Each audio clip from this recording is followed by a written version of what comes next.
A single father was caring for his sick son when the doctor revealed a shocking secret about his past. Secrets came to light, an unexpected romance blossomed, and their lives changed forever. A story that will touch your heart. Subscribe to the channel, give it a thumbs up, and comment on where you're watching from. The March morning in Chicago awoke with that typical fog that embraced the buildings of the city like a grey cloak. Traffic was already beginning to intensify on Maple Street when David Johnson, 42, rushed out of his 10th-floor apartment carrying his son, Ethan, just 8 years old, in his arms. "Dad, I'm so sleepy," the boy murmured, his weak voice echoing down the hallway. His normally bright brown eyes, full of life, now seemed glazed over, lost in a haze of fever and exhaustion. David felt his heart racing as he descended the emergency stairs, preferring not to wait for the elevator. Ethan weighed very little for a child his age, something that had been worrying his father for weeks. The boy, who used to run through the school hallways playing soccer with friends, could now barely stand for more than a few minutes. "Hang in there, champ. Dad's taking you to a place where they'll take great care of you," David said, trying to steady the tremor in his voice. His hands, calloused from working as a civil engineer, held his son with a gentleness that contrasted with his robust appearance.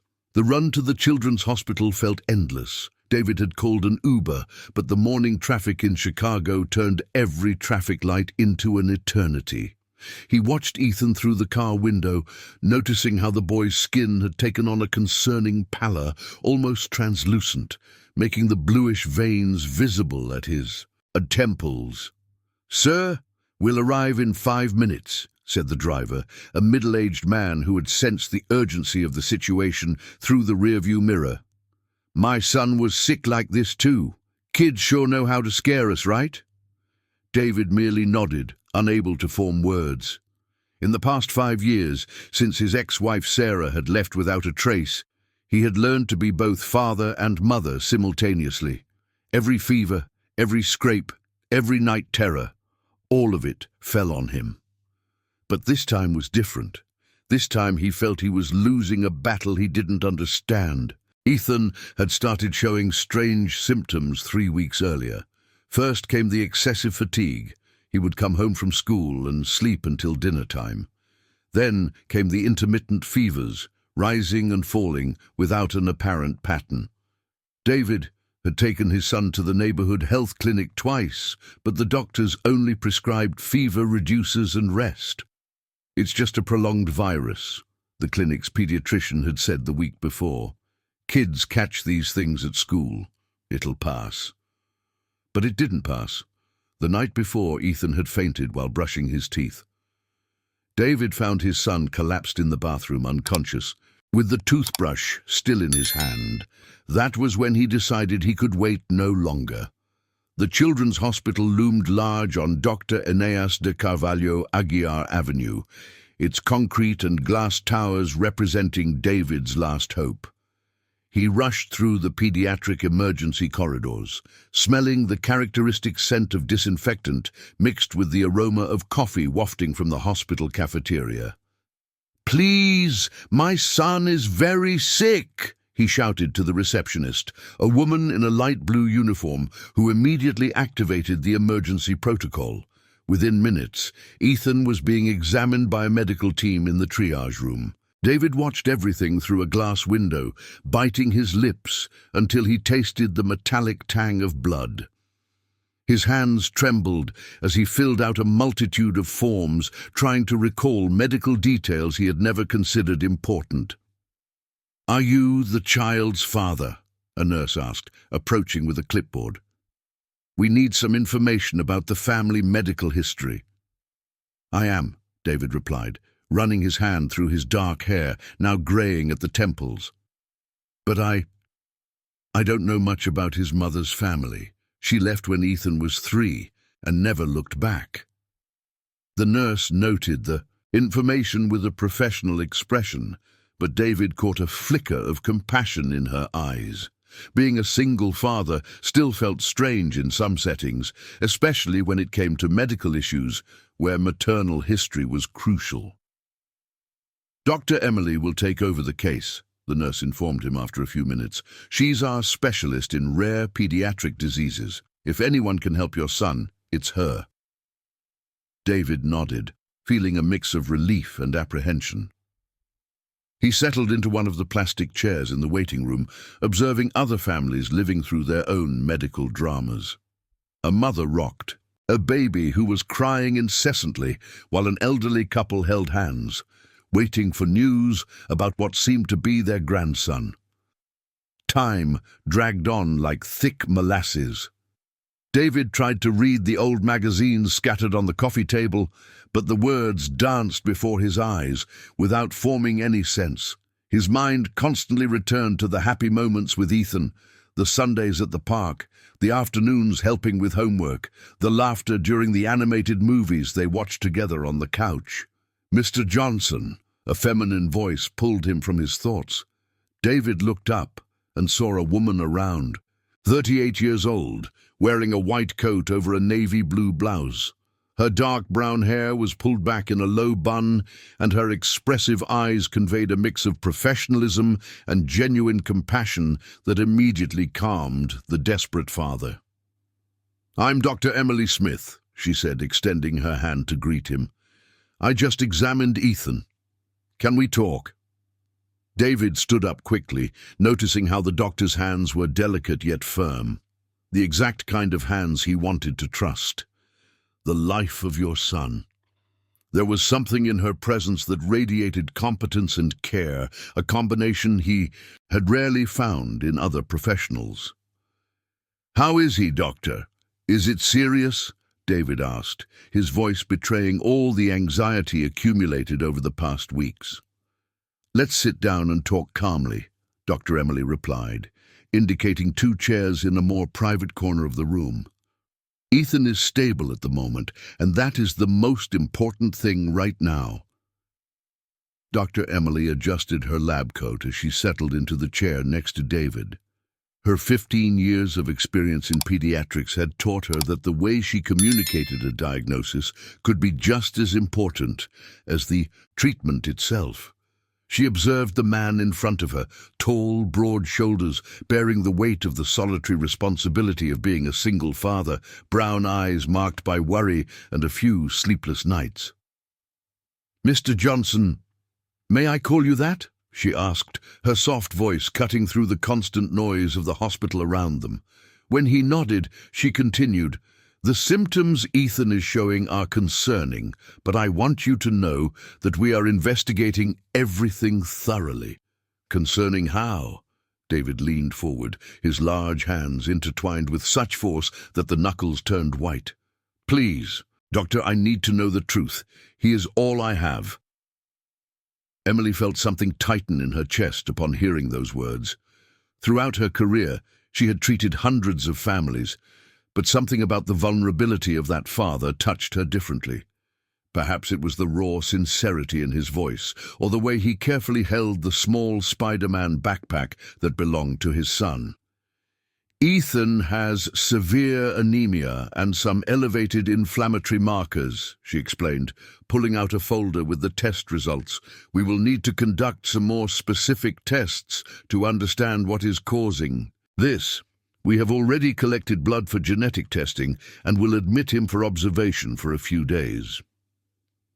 "Genetic testing?" David swallowed hard. "Does that mean it could be something hereditary?" "It's a possibility we need to investigate," Emily replied honestly.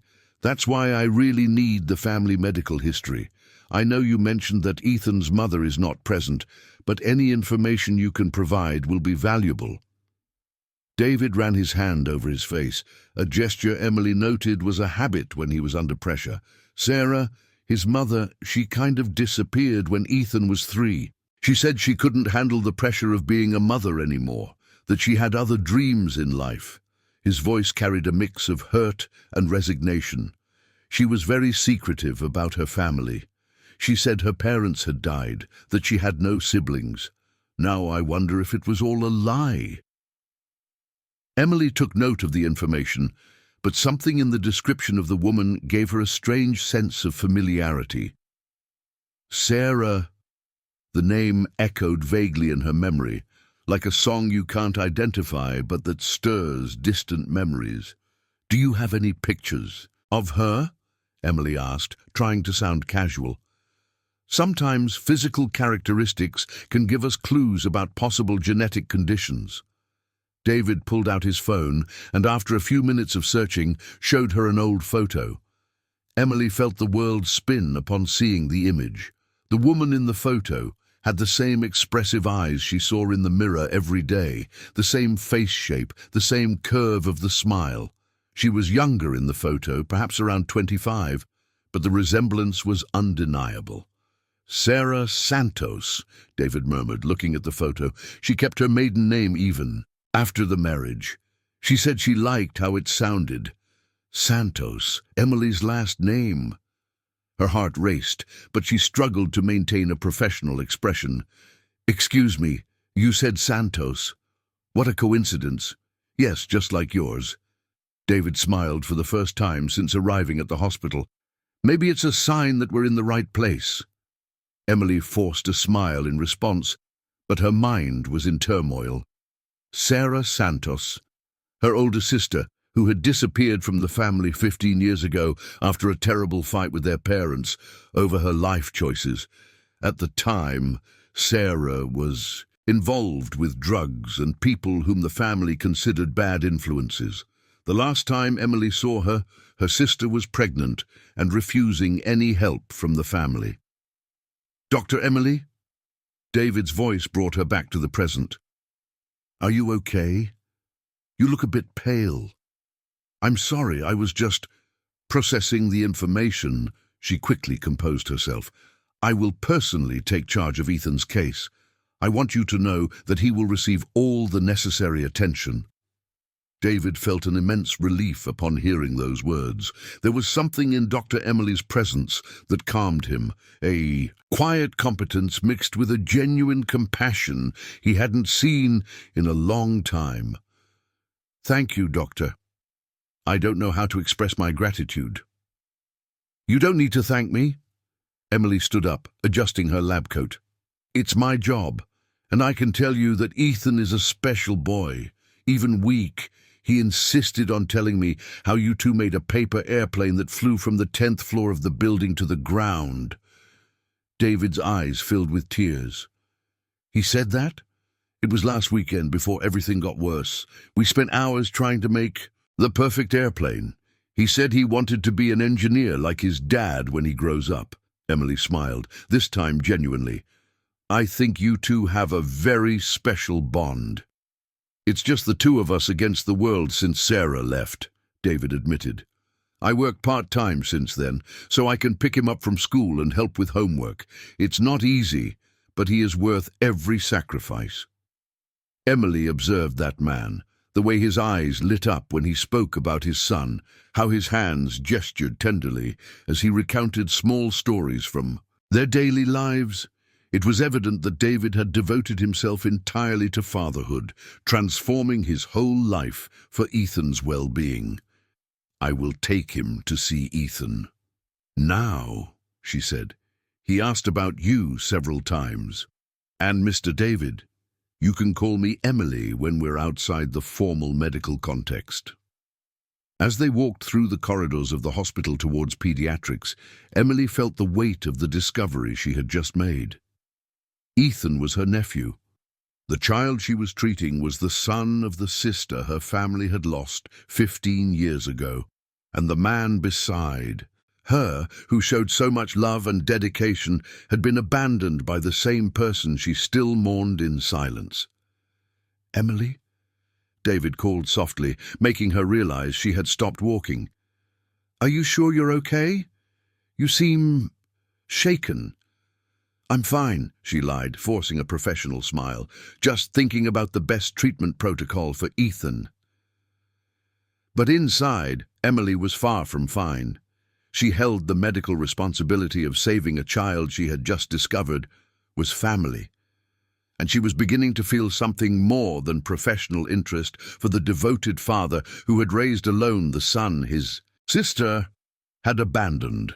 The situation was more complex than any medical case she had ever faced, and she still didn't know how to deal with the emotional and ethical implications of that discovery.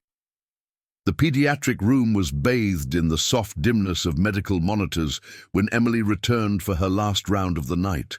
It was almost midnight, and most of the children were sound asleep, lulled by medication and the fatigue of another day of treatment. Ethan occupied bed number 14, near the window overlooking the hospital's inner garden. David was sitting in the chair beside the bed, his tall figure bent over a children's book he held with trembling hands. His hoarse voice whispered the adventures of the little prince, even though he knew Ethan had been asleep for hours.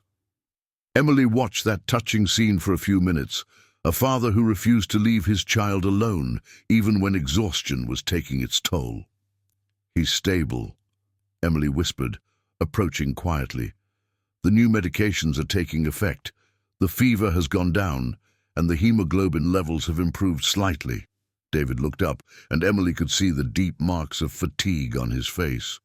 3 days of vigil in the hospital had left his unshaven beard thicker, his eyes red from insomnia. Still, he smiled upon seeing her. "Thank you for coming to check, even though it's so late," he said, carefully closing the book. "I know you doctors need to rest too." "Some cases touch us differently," Emily admitted, checking Ethan's vital signs on the monitor. The child slept peacefully, his dark hair spread across the white pillow, his face less pale than in recent days. "How are you feeling? When was the last time you left this hospital?" David let out a humorless laugh. "Honestly, I don't remember. I left some clean clothes with the doorman of my building. My neighbor, Mrs. Thompson, is collecting the mail. I think everything is under control." "And work?" Emily pulled up a chair and sat beside him, keeping her voice low so as not to wake Ethan. "I imagine your boss isn't too happy with your absence." I explained the situation, David shrugged. "I've been working at the construction company for 12 years, since before Ethan was born. My supervisor, James, has 3 kids. He understands. He told me to take as long as I need." Emily watched David's hands as he adjusted the blanket over his son. They were hard-working hands, with small, healed cuts and calluses that told the story of someone who knew hard work. But when he touched Ethan, those same hands became infinitely gentle. "Can I ask a personal question?" Emily hesitated before continuing. "How was it when Sarah left? Does Ethan remember her?" David's face hardened slightly, but there was more sadness than anger in his expression. "Ethan was 3. He still remembers some things. She used to sing to him to sleep, made bear-shaped pancakes on weekends. But they are fragmented memories, you know. It must have been very difficult for both of you." "It was devastating," David admitted, his voice heavy with old pain. "I thought we were happy. Sarah was always a bit unstable, impulsive, but I thought Ethan had changed her, that she had found purpose in motherhood. Apparently I was wrong." Emily felt her chest tighten. Her sister Sarah had always been problematic, addicted to drugs since her teenage years, involved with dangerous people, constantly running away from her responsibilities. The family had tried to help her countless times, paid for rehabilitation clinics, offered financial and emotional support. But Sarah always chose the harder path. "Did she leave any letter? Any explanation?" Emily asked, trying to sound only professionally curious. "A 3-line note," David laughed bitterly. "It said she wasn't meant to be a mother, that she needed to find herself, and that Ethan would be better off just with me. 3 years of marriage, a beautiful and healthy child, and she summed it all up in 3 lines. "I'm so sorry," Emily said sincerely, and she truly felt it. She felt for David's pain, for Ethan's confusion, and for the sister who had abandoned a family that could have made her whole. The worst part is that Ethan sometimes asks about her, David continued, watching his son sleep. Especially when he sees other kids with their mothers. I never knew what to say. How do you explain to a child that their mother simply chose not to stay? Emily swallowed hard, fighting the urge to tell the whole truth at that moment. Maybe she thought she was protecting you from something worse. You think? David looked at her directly. Sometimes I think about that. Sarah had some issues, some things from the past she never wanted to talk about. Maybe she thought we would be better off without her. It's possible, Emily nodded, feeling the weight of the lie by omission. Some people make drastic decisions when they are suffering deeply. A comfortable silence settled between them. Emily watched Ethan as she slept, searching for familial similarities that now made sense. The shape of the face was that of Sarah, but the expressive eyes were clearly from the Smith family. Her hands had the same delicate shape as the women in her family. Emily? David's voice pulled her from her thoughts. Can I ask you a question? Now, of course. Why did you become a pediatrician, specifically a specialist in rare diseases? Emily smiled, a genuine expression for the first time in days. When I was 17, my older sister got pregnant. It was a complicated, high-risk pregnancy. I spent hours in the library studying fetal development, obstetric complications, basic genetics. Did your sister turn out okay? David asked, genuinely interested. The baby was born premature but healthy, Emily replied, carefully omitting the rest of the story. But that's when I discovered my passion for helping children, especially those facing complex medical challenges. Does she live here? In Chicago? Your sister? We don't know where she is, Emily said honestly. She got lost along the way. My family hasn't been in contact with her for many years. David nodded in understanding. Complicated families. I get it. My parents died when I was 22. Car accident. I always thought how nice it would be for Ethan to have grandparents, uncles, a big family. Emily felt tears prick her eyes. Ethan had living grandparents. His parents, who lived on a farm in Oak Park and who spoke of their lost granddaughter and the great-grandson they never met, every night in their prayers. You're crying, David observed, concerned. Did I say something wrong? No, Emily quickly wiped her eyes. It's just that working with sick children sometimes affects us more than it should. Ethan reminds me of my nephew. You have a nephew? I did, Emily replied ambiguously. He would be about Ethan's age now. David reached out and hesitantly touched Emily's arm. I'm sorry. I didn't mean to bring up painful memories. The simple touch sent an electric current through Emily's arm. She looked at David's strong, gentle hands, then into his brown eyes filled with compassion, and felt something she hadn't experienced in years, a genuine connection with someone. Thank you, she whispered. You're a very special person, David. Ethan is very lucky to have a father like you. Sometimes I don't feel that way, he admitted. Sometimes I feel like I should have done more, been better, stopped Sarah from leaving. You can't save people who don't want to be saved, Emily said softly, speaking both to him and to herself. You can only love them the best way you know how. They looked at each other for a long moment, and Emily felt that something fundamental had changed between them. It was no longer just a doctor-patient relationship. It was the beginning of something much deeper and more complicated, especially considering the secrets she still held. Thursday morning brought an unusual buzz to the genetics lab at the Children's Hospital. Emily had arrived earlier than usual, carrying a folder with the preliminary results of Ethan's tests. Her hands trembled slightly as she reviewed the data for the third time, hoping she had misinterpreted something. Dr. Emily, the voice of Dr. Mark Roberts, the head of the lab, made her look up. The 55-year-old man, with grey hair and thick-rimmed glasses, approached with a concerned expression. "You asked to be notified as soon as we had the complete results for patient Ethan Johnson." "Yes." Emily took a deep breath, preparing to hear the confirmation of her worst fears. "What did you find?" "It's an interesting case." Dr. Mark pulled up a chair and sat next to her, opening the report on his tablet. "The boy has a rare hereditary deficiency in the enzyme adenosine deaminase. It's a severe combined immunodeficiency, but the kind that can be treated with enzyme therapy if detected. In time—" Emily closed her eyes for a moment. The disease was serious but treatable. What troubled her was not the diagnosis itself, but its familial implications.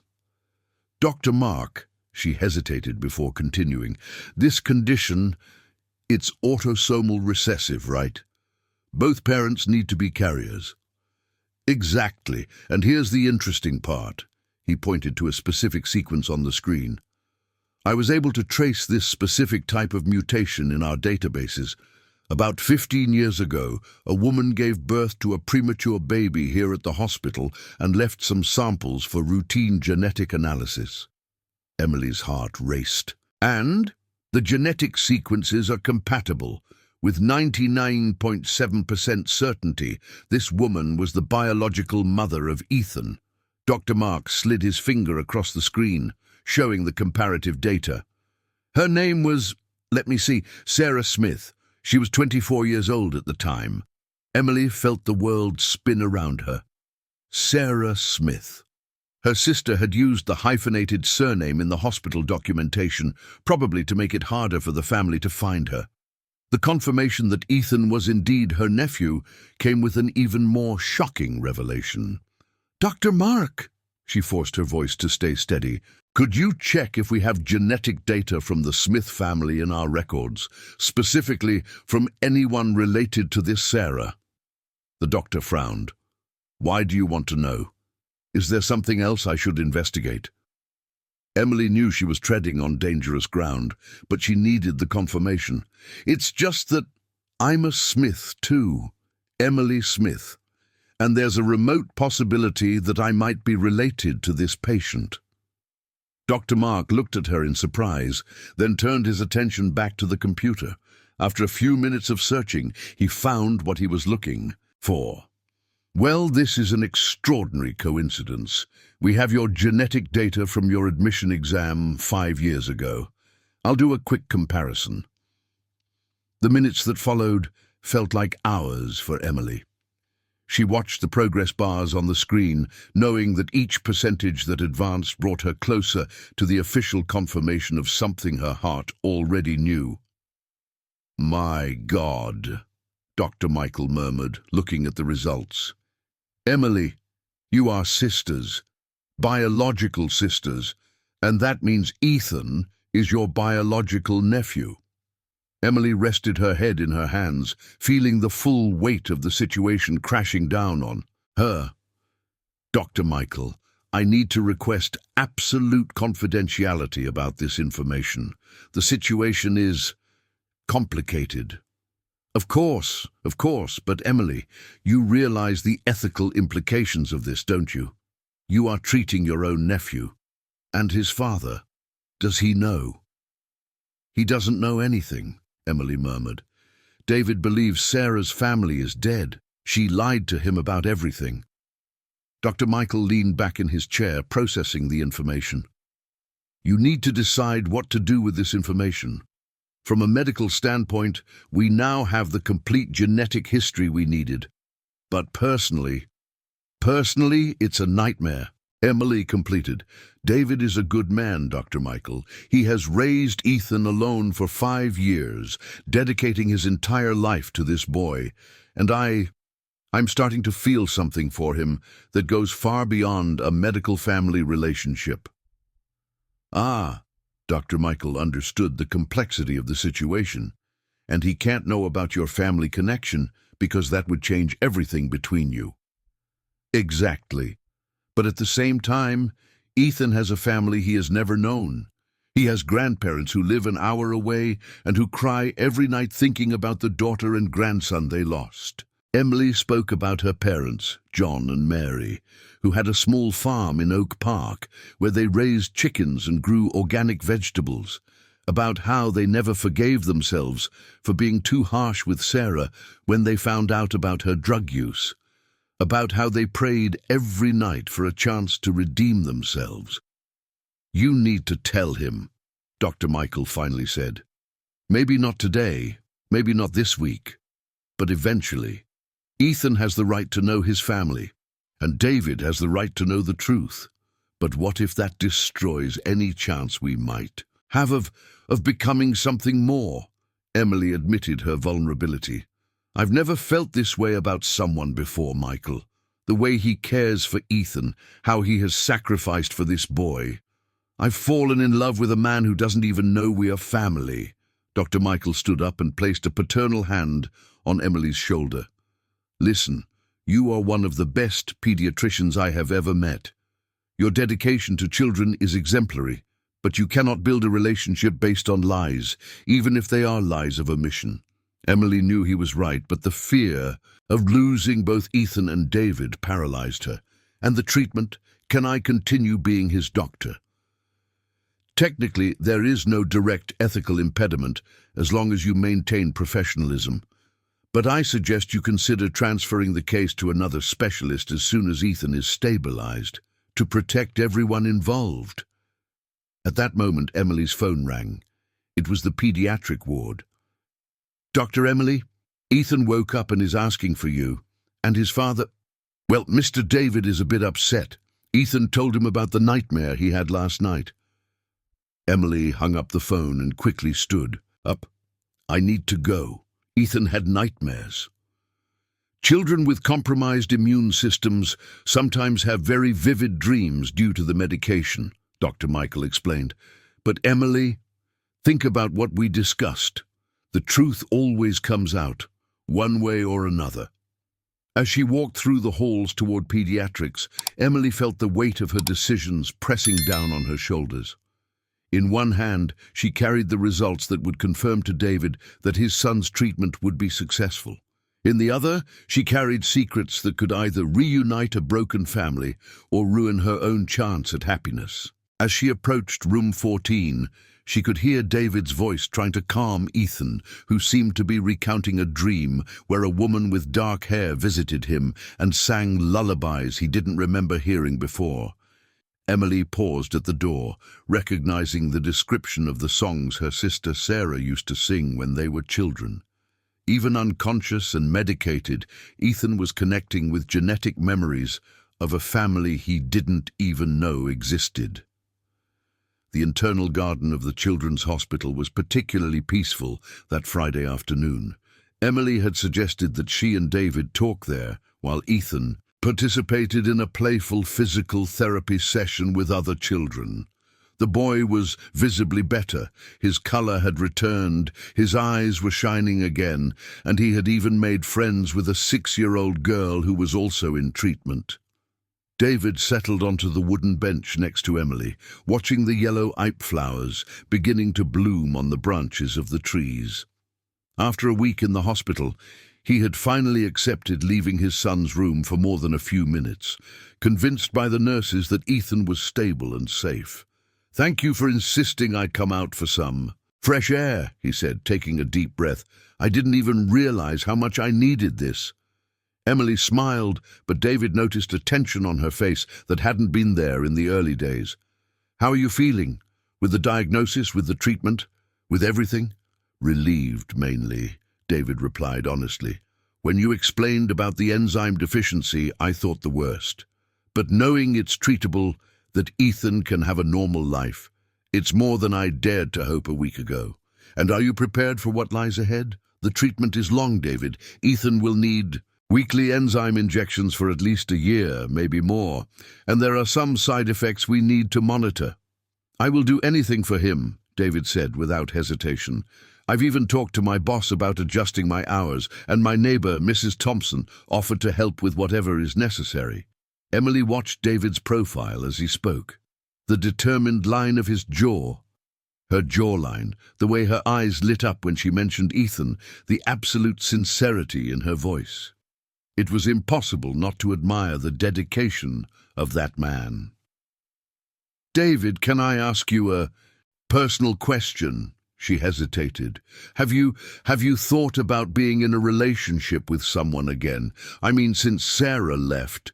David turned to face her, surprised by the question. "Why do you want to know?" "It's just that, well, Ethan mentioned to me that sometimes he feels sad that you don't have family anymore. He said he wishes there were more people who loved them." "He said that?" David seemed touched. "He never told me." "Kids sometimes talk more openly with outsiders," Emily explained, nervously fiddling with the bracelet on her wrist. "But to answer your question, yes, I have thought about it. In fact, over the last 5 years, I've dated a few women, nothing serious, nothing that lasted more than a few months." "What happened?" David let out a self-conscious laugh. "They couldn't handle the fact that Ethan is my absolute priority, or they thought I was carrying too much baggage because of my history with Sarah. One even told me I needed to get over my ex-wife and move on." "But you have moved on, right?" Emily asked, genuinely curious. "It's complicated," David sighed. "I don't love Sarah anymore, if that's what you want to. No. In fact, I think I stopped loving her the day she left. But I still have anger towards her, Emily. Anger for abandoning Ethan, for lying about her family, for making me believe we were happy when clearly we weren't." Emily felt her chest tighten.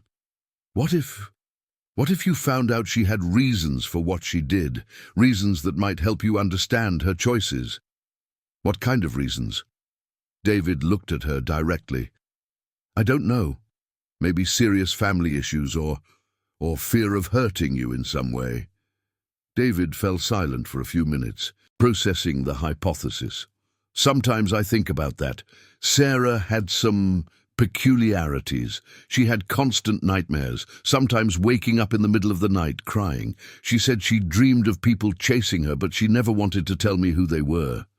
"Did she use drugs?" Emily asked gently. David was taken aback by the direct question. "How do you—" "Yes, before we got married.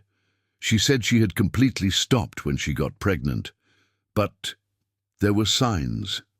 Sudden mood swings, unexplained disappearances. I tried to talk to her several times, but she denied everything." Emily closed her eyes, imagining her sister fighting alone against her addictions, trying to be a mother while battling her own demons. "David, have you ever considered that maybe she left precisely because she loved you?" "What do you mean?"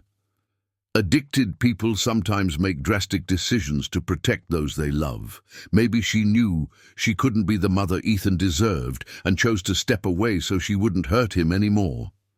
David considered this possibility, but shook his head. "Even if that's true, Emily, she should have given me the chance to help her.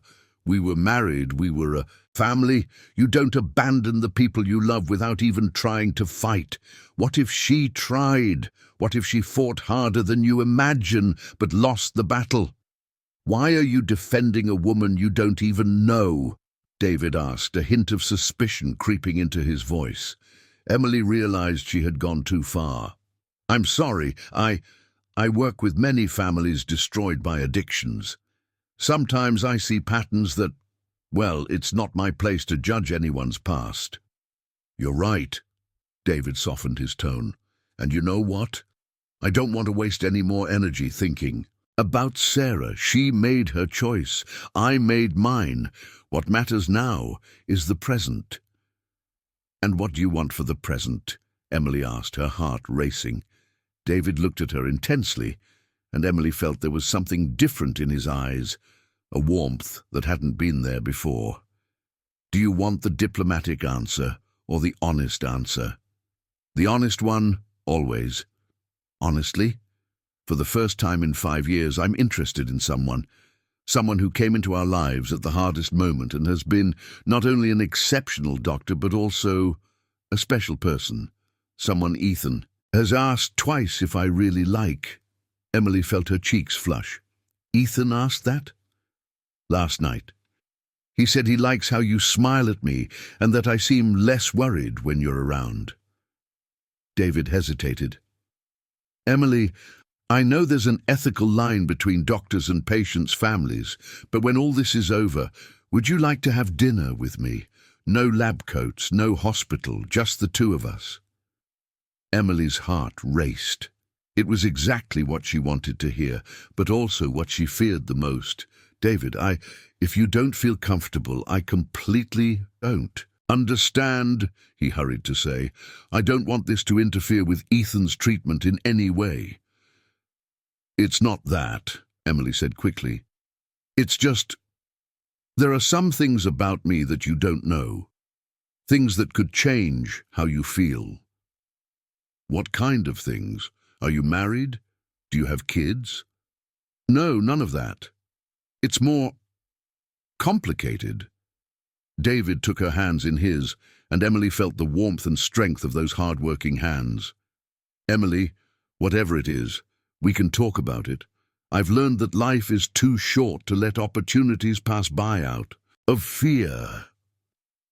In that moment, Emily almost revealed everything, almost disclosed that Sarah was her sister, that Ethan was her nephew, that there was an entire family who loved that child and was waiting for them. But something stopped her. Perhaps the fear of losing that perfect moment, or perhaps the certainty that once the truth was told, nothing would be simple between them anymore. I would love to have dinner with you, she finally said.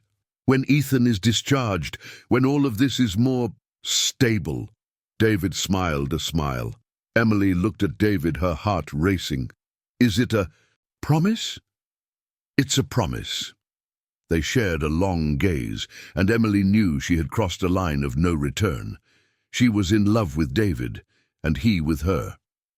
And Ethan, her secret familial connection with that boy, was simultaneously the most wonderful and complicated thing that had ever happened in her life. It was a rainy Monday in April when Emily arrived at the hospital carrying a folder with documents she had found at home over the weekend. After a sleepless night, she had decided to review all the old papers from her family, searching for clues that could help her better understand Sarah's story and consequently Ethan's situation. What she discovered left her even more disturbed than she already was. Dr. Michael. She knocked on the lab door at 7 in the morning, knowing he always arrived early. I need to talk to you. It's urgent. The doctor welcomed her with a steaming cup of coffee, immediately noticing her tense expression. You look like you've seen a ghost, Emily. What happened? Emily opened the folder and spread the documents across the table. I found these papers at my parents' house yesterday. They are old medical records of Sarah from when she was a teenager. Dr. Michael examined the documents, psychiatric consultation records, reports of admissions to rehabilitation clinics, prescriptions for controlled substances. The picture that emerged was of a young woman with serious substance abuse issues and personality disorders. Look at this date. Emily pointed to a specific report. March 2016. Sarah was 4 months pregnant and was admitted for a cocaine overdose. The doctors managed to save both her and the baby, but... She hesitated. But what? But there were evident neurological damages to the fetus. And here... She turned the page. The medical report recommended that the child be placed for adoption immediately after birth due to the mother's inability to properly care for a child with special needs. Dr. Michael frowned, but Ethan shows no apparent neurological damage. He is a normal child, just with an enzyme deficiency. Exactly. And look at this note here. Emily pointed to a handwritten observation in the margin of the report. The psychologist wrote that Sarah demonstrated sufficient insight into her parental incapacity and genuine love for the fetus, expressed through her desire to protect it from herself. The realization hit Dr. Michael like a punch. She knew she couldn't be. a good mother, and yet she carried the pregnancy to term. And more, Emily continued, her voice trembling. There's a note here that Sarah specifically requested that the family never be contacted about the birth of the child. She told the social workers that the child would have a better life growing up away from the toxicity of the Smith family. Emily stopped speaking, processing the implications of that discovery. Sarah hadn't abandoned Ethan out of a lack of love. She had abandoned him precisely because she loved him too much to expose him to the chaos of her own life. Emily, Dr. Michael said softly, this changes everything. Sarah wasn't an irresponsible mother. She was a sick woman who made the hardest decision of her life to protect her child. And I need to tell David this, Emily murmured. But how? How do I explain that I know all these intimate details about a woman I supposedly don't know? At that moment her phone rang. It was pediatrics. Dr. Emily, Mr. David is here wanting to speak with you urgently. Ethan had an anxiety attack overnight, and he said some things that left his father very confused. Emily quickly gathered the documents. I'm on my way up. When she arrived at room 14, she found David pacing nervously while Ethan slept under light sedation. The man looked like he had aged years overnight. His eyes were red with worry, and his hands trembled slightly. David, what happened? Emily approached, instinctively touching his arm to calm him. Ethan had nightmares again. David turned to her, his voice heavy with anguish. But this time it was different, Emily. He started talking about a dark-haired woman who sang to him, who cried a lot, who said, I'm sorry, my love, Mommy can't stay. Emily felt her blood run cold. He remembers Sarah.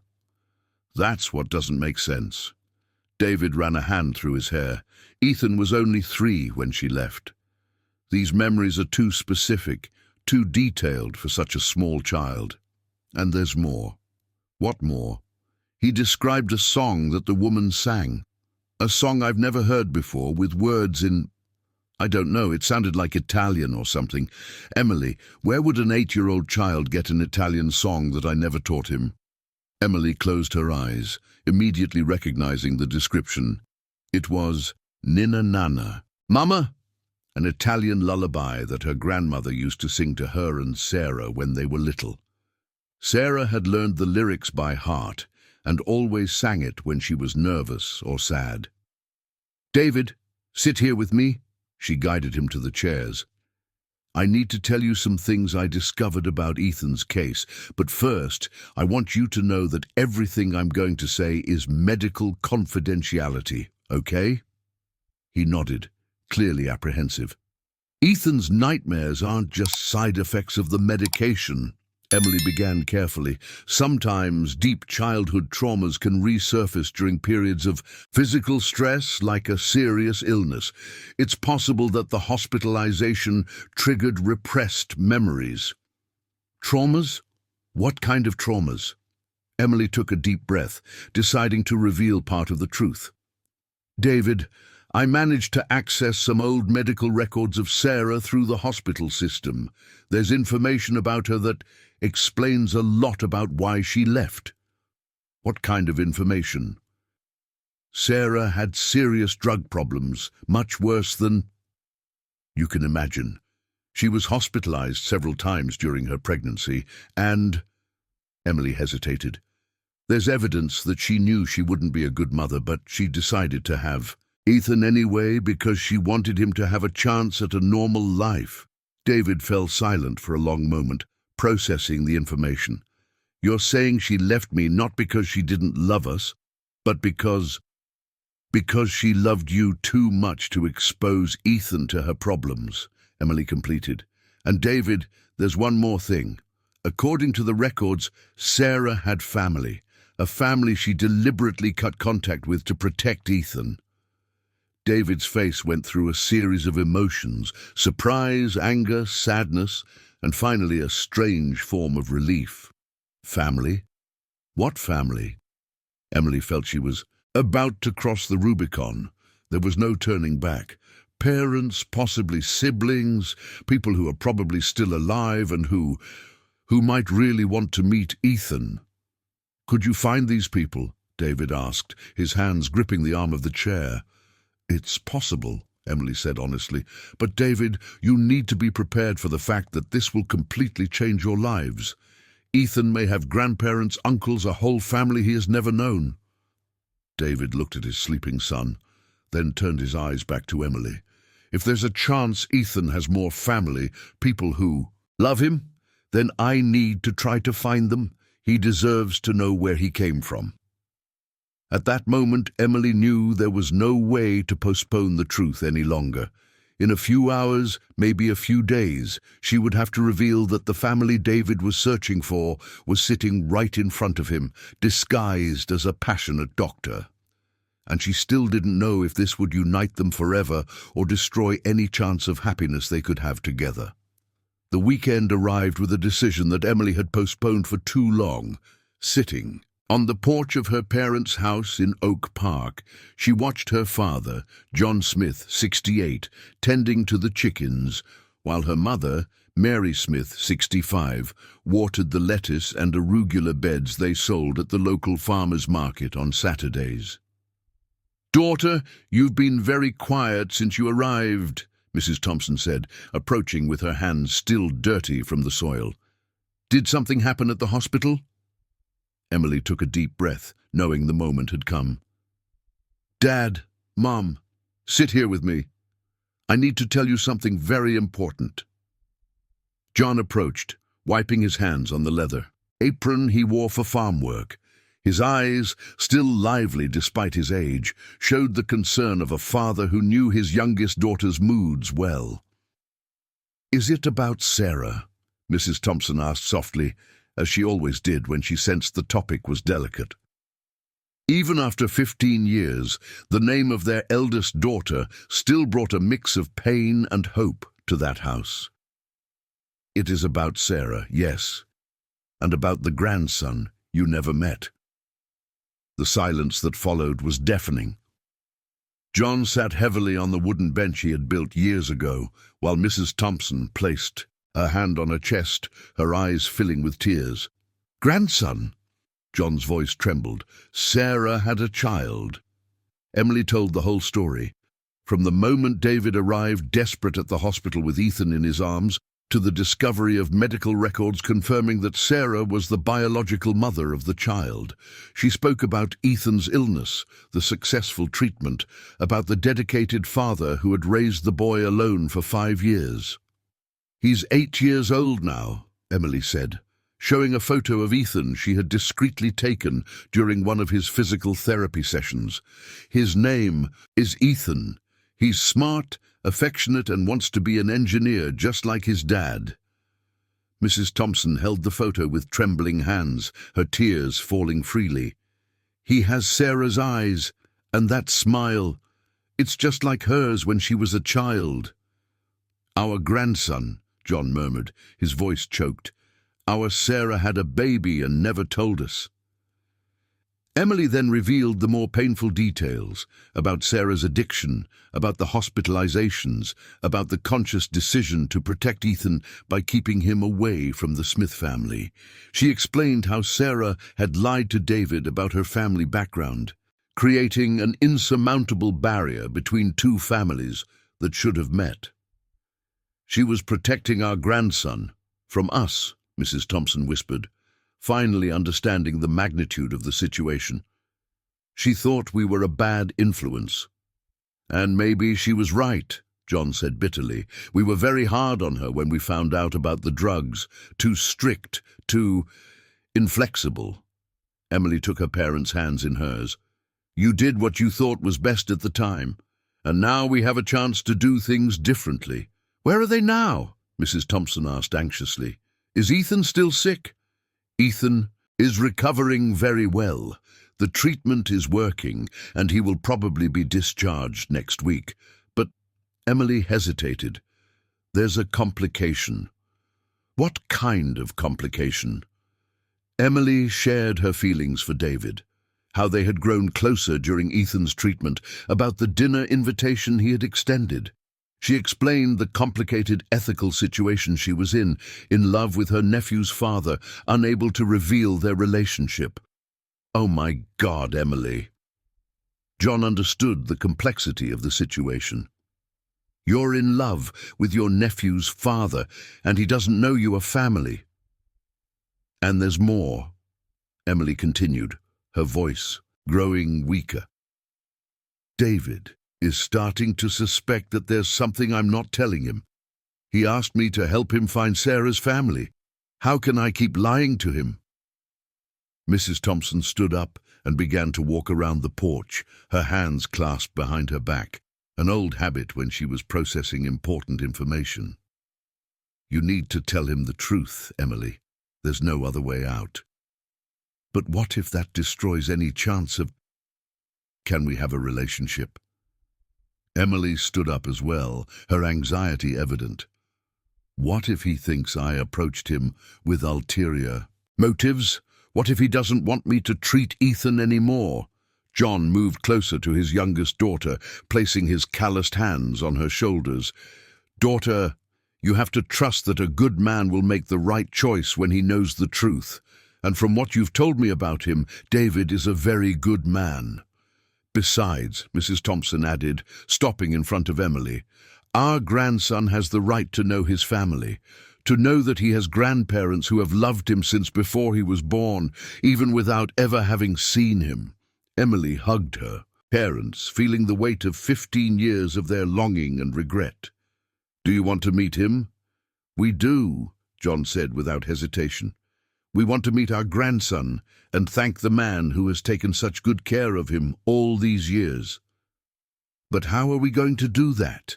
Mrs. Thompson asked practically. We can't just show up at the hospital saying, "Hi, we are Ethan's grandparents." Emily thought for a few minutes, formulating a plan. Leave it to me. I will tell David everything this week.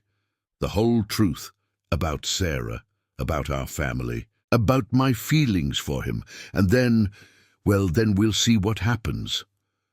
What if he gets angry? Mrs. Thompson worried. What if he doesn't want us to meet Ethan? Then we will respect his decision, Emily said with difficulty. Ethan is his son above all. He has the right to protect the boy as he sees fit. But, John added firmly, we also have the right to try, to show that we are a loving family, that we can do good for this boy. That 15 years have taught us a lot about forgiveness and acceptance. Mrs. Thompson went to the kitchen and returned with an old photo album. Emily, take this to show him. These are pictures of Sarah as a child, of our family in better times. Maybe it will help him understand who she was before everything went wrong. Emily flipped through the album, seeing pictures of Sarah smiling at 5 years old, riding her first bike. At 10, helping her father in the garden. At 15, still before substance abuse changed everything. She was a happy girl, full of life, just like Ethan was now. I will take it, she promised, and no matter what happens, at least David will know the truth about who Sarah was before everything fell apart. As she drove back to Chicago that afternoon, Emily mentally rehearsed the conversation that would change everything. In 48 hours, Ethan would be discharged from the hospital. In 48 hours, she would have to choose between keeping her lies and risking losing both David and Ethan, or telling the truth and hoping that love would be stronger than disappointment. In the passenger seat, the photo album of Sarah waited silently, holding the story of a shattered family that might still be rebuilt. On Thursday afternoon, as the sun began to set through the tall windows of the pediatrics ward, Emily found David in the hallway near Ethan's room. The boy was sleeping soundly after a full day of final tests that would confirm his discharge scheduled for the next day. His cheeks had regained a healthy, rosy color, and he had gained almost 3 pounds since his admission. Emily, David smiled when he saw her, but soon furrowed his brow upon noticing her tense expression. Are you okay? You look worried. David, we need to talk, she said, her voice more serious than he had ever heard. It's about Ethan, about Sarah, and about me. Sure, he replied, immediately attentive. Do you want to talk here or... Let's go to the garden, Emily suggested. What I have to tell you is complex, and I need you to hear everything before reacting. They walked to the inner garden in silence. David could feel the tension radiating from Emily, and his heart began to race with 1,000 possibilities of what she might want to say.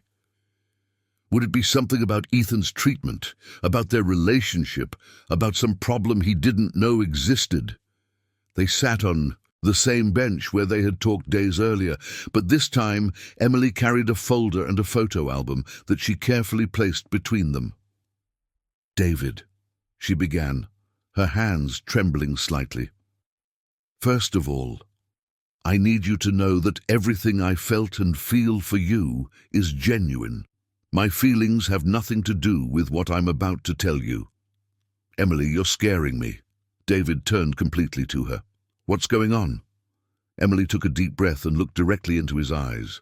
Sarah Johnson was my sister. Ethan is my nephew. The silence that followed was deafening. David stared at her as if she had spoken in a foreign language, slowly processing the words. Emily could see the exact moment when the information truly penetrated his mind. His eyes widened, his mouth opened slightly, and he instinctively moved away on the bench. Your sister? He finally whispered. My older sister, Emily confirmed, her voice choked.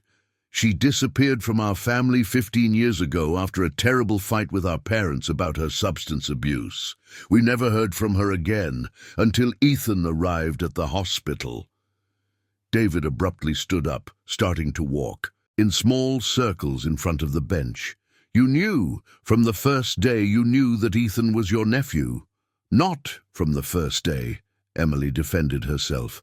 I only knew for sure when the genetic tests confirmed it.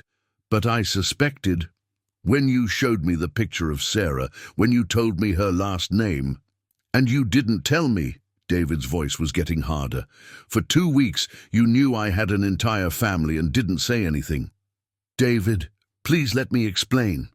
Emily stood up as well, trying to get closer, but he moved away. Explain what? How you lied to me all these days. How you pretended not to know the mother of my child. I didn't pretend, Emily exclaimed, tears starting to roll down her face.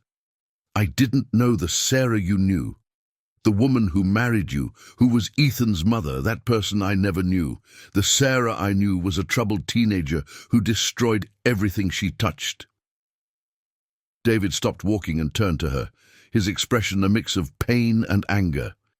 And you thought you had the right to decide when I would know the truth. You thought you could manipulate the situation to your advantage?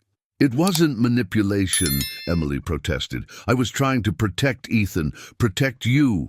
Protect from what? From having a family? From knowing that my son has living grandparents who love him? Emily opened the photo album with trembling hands. Let me show you who Sarah was before her problems. Let me tell you about our family, about why she did what she did. Now you want to tell me? David laughed bitterly. Now, after you found out I was falling for you. The words hit Emily like a slap. David, my feelings for you are real. I fell for you despite knowing who you were, not because of it. How can I believe that? He stepped closer to her, his voice low but heavy with emotion. How can I believe anything you say after 2 weeks of lies? Emily held the album against her chest, as if it were a shield. Because you know my heart, David. You saw how I care for Ethan, how I worry about both of you. That can't be faked. You cared for Ethan because he's your nephew, David shot back. Not because you're a dedicated doctor, but because he's family. That's not true, Emily exclaimed. I care for all my children the same way. And you know that. You saw how I treat the other patients. David ran his hands through his hair, clearly struggling with conflicting emotions. Emily, I don't know what's real anymore. For 2 weeks, we built something I thought was special, but now I find out it was all based on lies." "Not everything was a lie," Emily said desperately.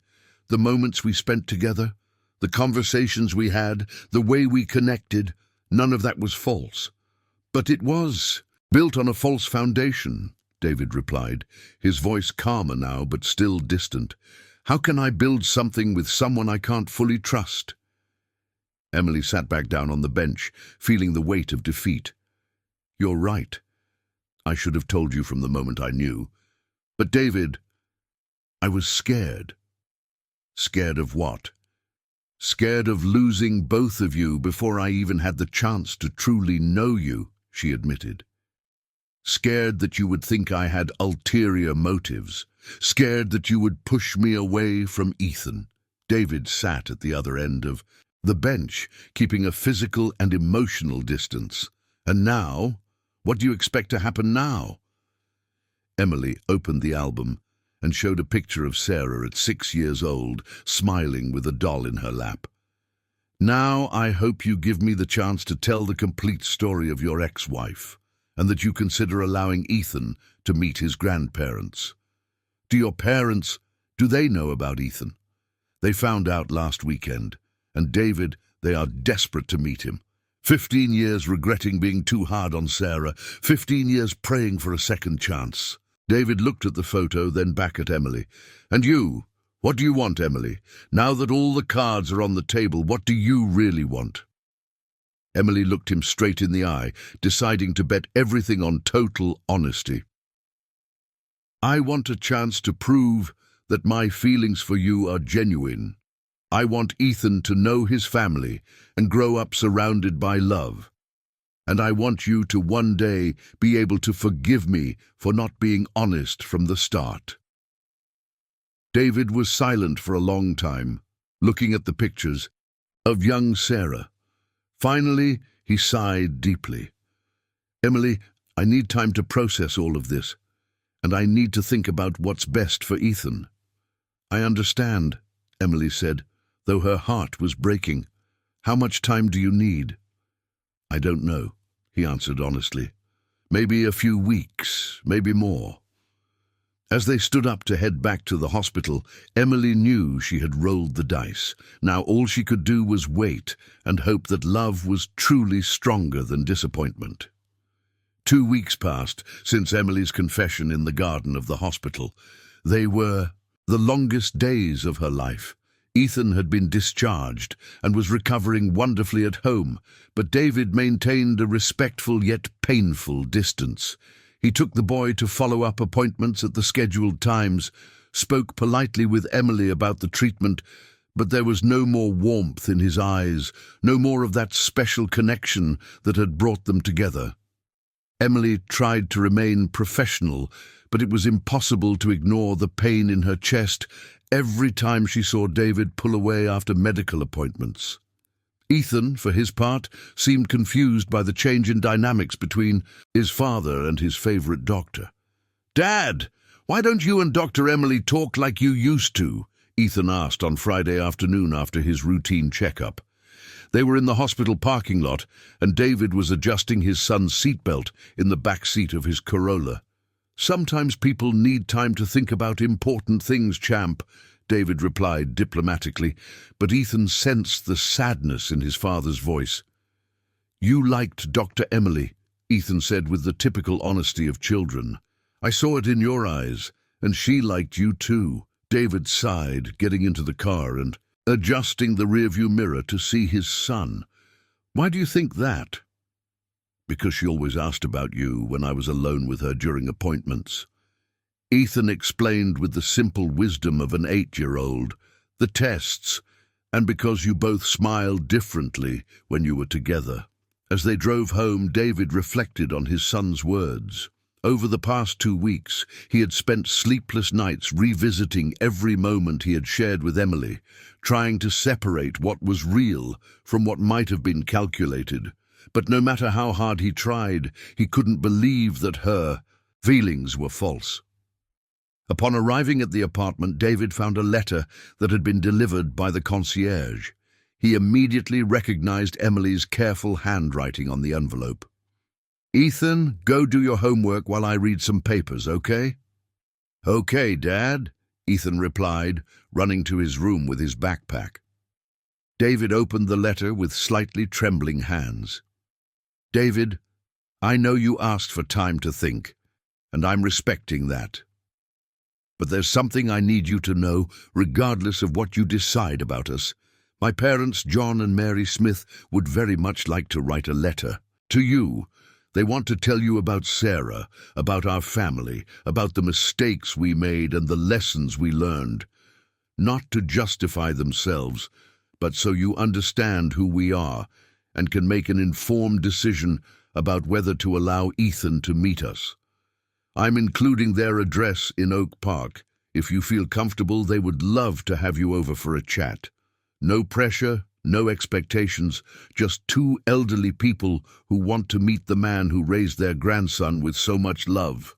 Regardless of what happens between us, David, Ethan deserves to know he has a family that loves him, and you deserve all the support possible to raise him in the best way. With love and respect, Emily P.S. There's one thing Ethan doesn't know, but you might want to consider telling him. Sarah left a letter for her son that she wanted him to read when he was older. My parents have kept it all these years, hoping that one day they could give it to him. David read the letter 3 times before carefully storing it in the desk drawer. A letter from Sarah to Ethan. All these years, he had wondered if she ever thought about their son, and now he discovered that she had left farewell words that might explain her actions. That night, after Ethan fell asleep, David called James, his supervisor at the construction company, who had also been his best friend for over a decade. "James, I need to talk to someone about a complicated situation." James showed up at his house an hour later with 2 beers and the patience of someone who had helped David through the toughest moments after Sarah's departure. "Let me see if I understand," James said after hearing the whole story. "The doctor you're in love with is Sarah's sister. Ethan has living grandparents, and you're upset because she didn't tell you this from the start." "It's not just that, James. She lied to me for 2 weeks." "Lied or tried to find the best way to tell a complicated truth?" James countered. "David, you've known this woman for only a month. She's been dealing with her family's issues for 15 years. Maybe she was trying to protect Ethan from being disappointed again." David considered this perspective, but how can I trust her after this? The same question could be asked the other way around, James noted. How can she trust that you won't keep Ethan away from her family if you find out they are good people? Man, you even said you have trouble trusting people. Maybe she realized that and got scared. On Saturday morning, David made a decision that would change everything. He put Ethan in the car and drove to Oak Park, following the address that Emily had left in the letter. The Smiths' farmhouse was exactly as Emily had described. Simple, welcoming, surrounded by vegetable patches and a chicken coop that immediately caught Ethan's attention. "Dad, what a cool place!" Ethan exclaimed, jumping out of the car. "Look at all the chickens!" John Smith appeared on the porch, wiping his hands on a towel. He was a tall man with broad shoulders that vaguely resembled David's, with kind eyes and a hesitant smile. Behind him, Mrs. Thompson watched from the window, clearly nervous.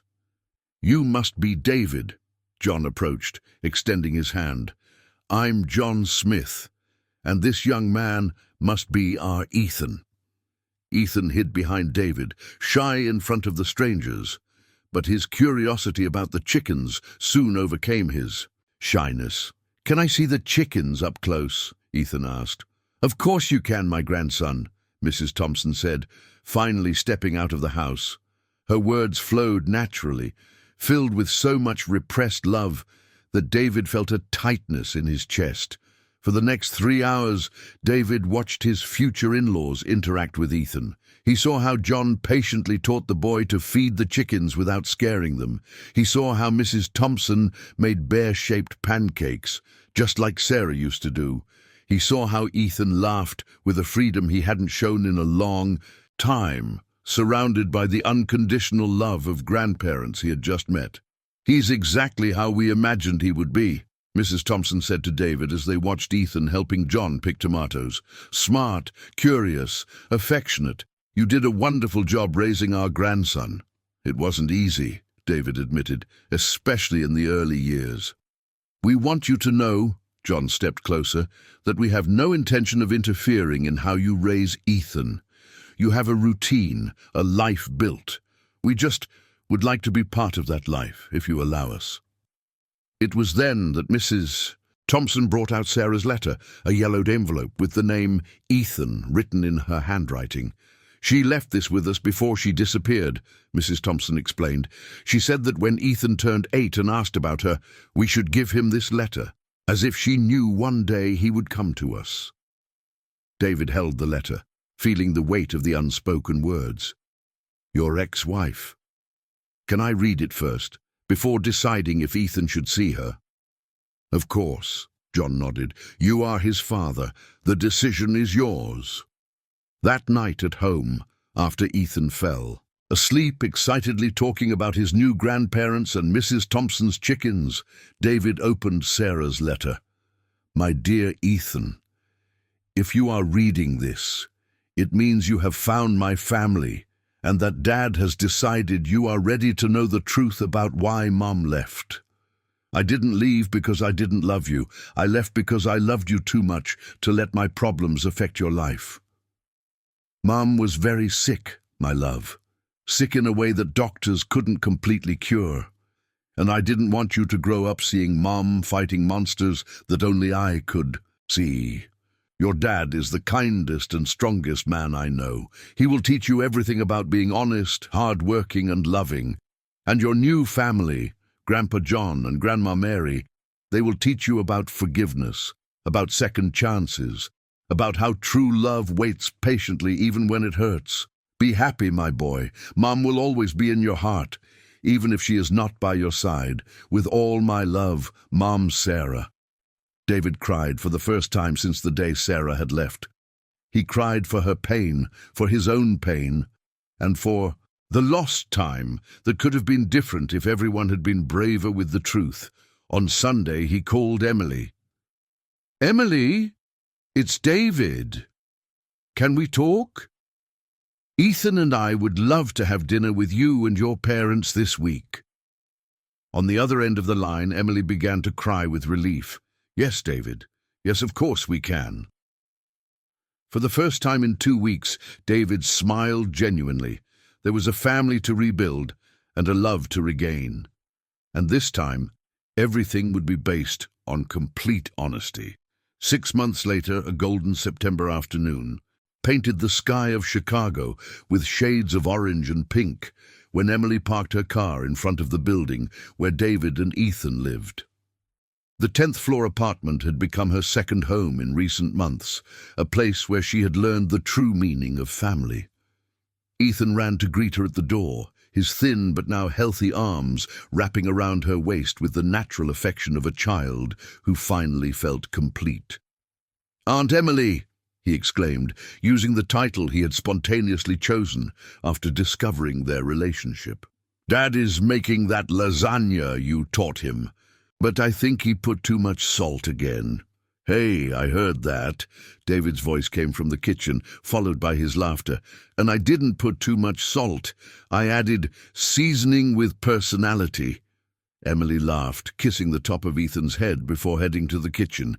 She found David in an apron, a gift from Mrs. Thompson that read, "Best Dad in the World," in embroidered letters, stirring a pot with exaggerated concentration. "How was work today?" David asked, leaning in to kiss her softly on the lips. It was a simple ritual they had developed, but it never lost its special meaning. "Long," Emily sighed, leaning against the counter. 3 surgeries, 2 difficult families, and a complicated case of cystic fibrosis that reminded me of the early days with Ethan. David stopped stirring the pot and turned completely to her.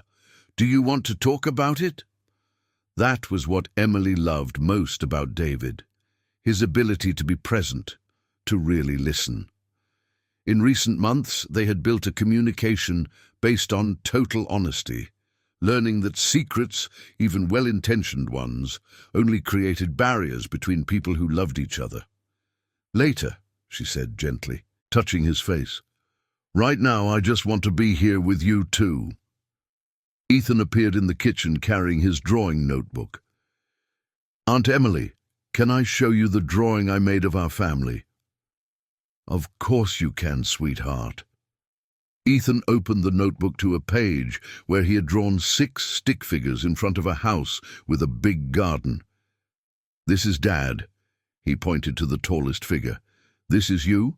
This is me. These are Grandpa John and Grandma Mary. And this one here. He hesitated for a moment. This is Mom Sarah, because even though she is not here, she is still part of our family. Emily felt tears prick her eyes. The emotional maturity that Ethan had developed in recent months was extraordinary. With the help of a child psychologist, he had processed the information about his biological mother in a healthy way, understanding that love can exist in many different forms. It's a beautiful drawing, Ethan, Emily said sincerely. And you are right. Family is all the people who love us, even if they are not physically with us. David leaned in to see the drawing, placing his hand on his son's shoulder. How about we hang this on the fridge, along with the others? The fridge in the apartment had become a gallery of children's art. Drawings by Ethan, photos from visits to the country house of his grandparents, reminders of medical appointments, and a special photo that John had taken last Sunday. The 3 of them hugging under the century-old mango tree in the backyard of the country house. Dinner unfolded in the warm atmosphere that had become the norm in their lives. Ethan talked about his day at school, especially excited because he had been chosen to represent his class at the science fair with a project on immune systems, an interest he had developed after his own medical experience. And you know what else, Ethan said, chewing a piece of lasagna. The teacher said I can invite my whole family to the presentation. That means you two, Grandpa John, Grandma Mary, all our family can come. Of course we will, David assured. I wouldn't miss that for anything in the world. After dinner, while Ethan, as David and Emily were enjoying a peaceful evening in their apartment on the 10th floor, they sat in the living room, taking in the tranquility of the Chicago night through the window. Emily, David said, taking her hand in his, there's something I want to talk to you about. The serious tone in his voice made Emily turn completely towards him. What is it? Did something happen? No, nothing bad, he hurried to reassure her. Actually, it's something good. At least, I hope it is. David stood up and walked over to the desk, from where he retrieved a small navy blue velvet box. Emily felt her heart race as she recognized the unmistakable shape. David, she whispered. He knelt before her, opening the box to reveal a simple yet elegant diamond ring. Emily Johnson. These past few months have been the happiest of my life, not just because we found love, but because we found something much rarer, a true family. Emily covered her mouth with her hands, tears streaming freely down her face. You brought healing to Ethan, but you also brought healing to me, David continued, his voice choked with emotion. You taught me that it's possible to trust again, to love again, to dream again, and you gave me the most precious gift. A father can receive a loving family for my son. David, Emily tried to speak, but the words got lost in her emotion. Will you marry me? Will you officially be Ethan's mom and build a life together? Do you want us to be a real family? Before Emily could respond, Ethan appeared in the living room in his pajamas, his hair still damp from the bath. Seeing the scene, Emily crying, David kneeling with a ring, his eyes widened. "Dad is asking Aunt Emily to marry him?" he asked, his voice filled with anticipation. David laughed, through his own tears. "I am, champ. What do you think?" Ethan didn't hesitate for a second. He ran to Emily and hugged her tightly. "Say yes, Aunt Emily. Please say yes. I've always wanted a real mom." Emily looked at the two men who had completely transformed her life. Ethan, with his bright eyes and contagious smile, already considered her his heart's mom. David, with his deep love and courage to start anew, had shown her that true love is worth waiting for. "Yes," she finally said, her voice clear despite the tears. "Yes, I want to marry you, David Johnson, and I want to be Ethan's mom. I want us to be a family." David slid the ring onto her finger and kissed her as Ethan cheered enthusiastically. In that moment, in the simple living room of their apartment in Lincoln Park, a new family was born from the ashes of past losses and strengthened through love, forgiveness, and the courage to start over. 2 years later, at the country house of John and Mary Smith, a small ceremony would gather all the people who loved Emily, David, and Ethan. Sarah would be present in spirit, finally at peace, knowing that her son had found not only healing for his body, but also for his heart. Ethan, now 10 years old and completely healthy, would be the ring bearer at the ceremony, carrying the rings with the pride of someone who helped unite two people who truly loved each other. And Emily would finally understand that sometimes God breaks our original plans not to harm us, but to give us something much better than we ever dared to dream.